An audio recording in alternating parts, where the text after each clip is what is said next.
So last weekend, my wife and I invited her parents over for a backyard barbecue. I'm not what you'd call grill proficient, but I figured YouTube tutorials and a healthy disregard for personal safety would get me through. Plus, I wanted to impress my in-laws, especially her dad, who claims to have once seared a steak so rare it was still answering emails.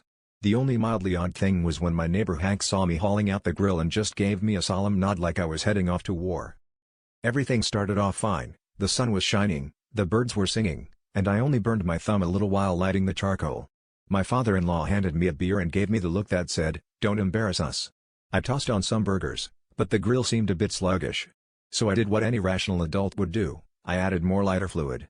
Then, when nothing happened, I added a bit more, and maybe, just maybe, a third generous splash for good measure. At this point, even the squirrels had retreated to a safe distance. The moment I clicked the ignition, the grill didn't just light, it erupted. There was a fireball so large I'm pretty sure it briefly altered the local weather patterns.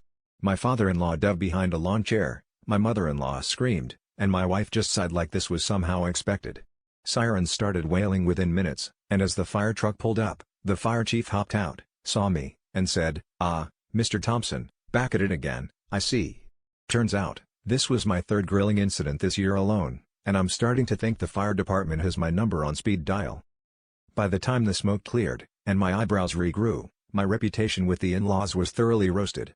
The burgers were charcoal, the grill was a twisted piece of modern art, and the only thing I truly cooked was my standing as the fire department's frequent flyer, because apparently, I'm the only guy in town who can turn flipping burgers into a 4-alarm situation.